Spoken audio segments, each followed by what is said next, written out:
Okay, so you go over to a friend's house and you get served up a plate of crispy fried insects. So how do you respond to this? Well, how you respond really depends on whether you normally eat crispy fried insects or not. Is it part of your culture to have this dish? If it isn't, let us think of the different ways in which you can react. One of the ways you can react is to say, "Oh my gosh, this is disgusting. This is wrong. I don't want anything to do with this." And one of the things that we're doing here is that we're judging your friend's culture from the position of your own culture. What's the alternative way that we can actually judge the situation? One of the other things we can say is, "Yeah, you know what? I can see why he likes this dish.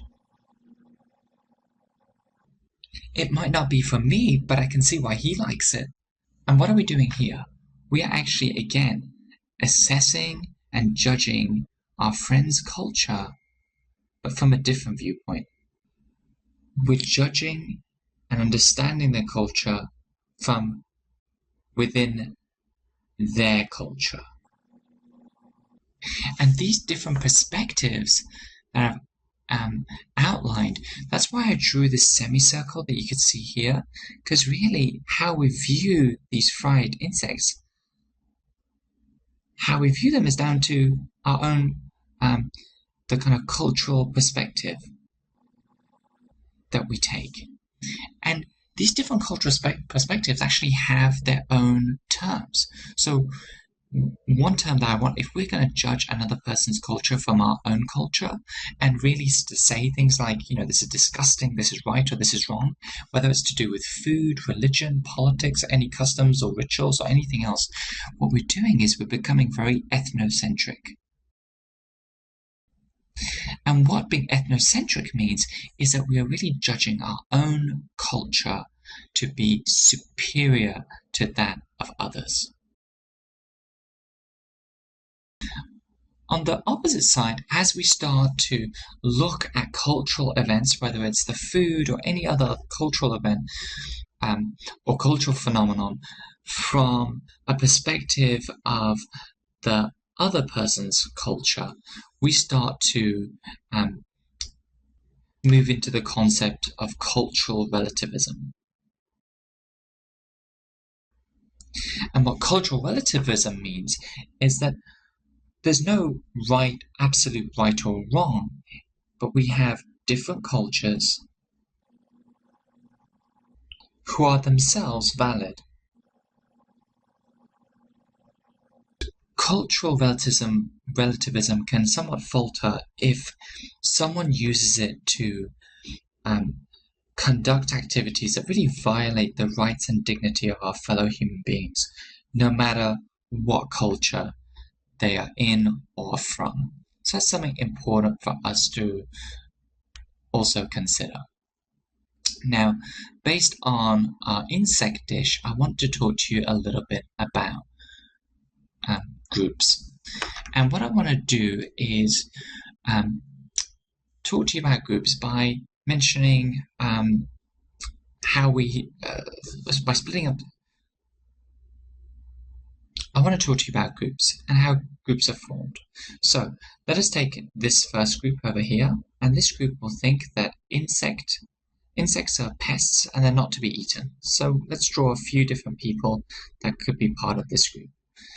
And the second group really thinks of insects as dinner. And let's draw a few of them over here. Okay, so the reason why groups form is that people within groups share some kind of psychological connection with their peers. So that could be related to their love of insect dishes, or it could be related to politics, it could be related to spirituality, any other cultural issues, it could be related to anything at all. Right. So let us label these groups. So if we are if we are actually in this group ourselves, let's label this us, and let's label the dinner group them. Let's use some more formal titles. So instead of saying us, we can actually refer to this as the in group. The group that we are in and the group that we are kind of psychologically most connected with. and them becomes something called the out group. And what we know is that people in the in group demonstrate a lot stronger interactions than people who are in the out group, than the interactions with people who are in a different in the out group. So these interactions are weaker. And the other thing is that not only are these interactions stronger, but they or more common, but they may potentially be more influential as well. But certain funny things can kind of happen in groups. One of the things that can happen is we can have something happen called in-group favoritism. So what do I mean by that? In in-group favoritism, we tend to favor people who are in our group, who share whatever this psychological attribute is that we feel connected to. So in this circumstance, we are very friendly towards the people in our in-group. But what about the people outside? What about the them, the out-group? What do we do towards them? Well, the people in the out-group, we are actually dead set neutral. We don't extend them the favor. We don't go out of our way to help them. We're not nasty or horrible or unkind. We just don't give them the favors that we do to our in-group. Now, there's another phenomenon where we might be a little bit nastier to the out-group, and that's called out-group derogation. And in out-group derogation, what we find is that, again, we are super friendly and super nice to our in-group, but when it comes to the out-group, we are not so friendly. We're actually mean. We might actually discriminate. And this tends to happen. The out-group derogation can actually happen if we feel that the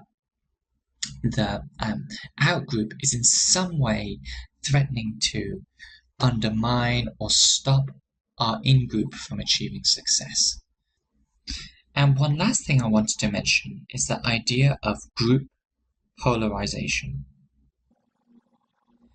Now, this is a phenomenon where the decision-making machine that is the group makes decisions that are more extreme than any of the individual members would be inclined to make. So the group's opinions and actions and decision-making may actually become more extreme than what their individual members wanted.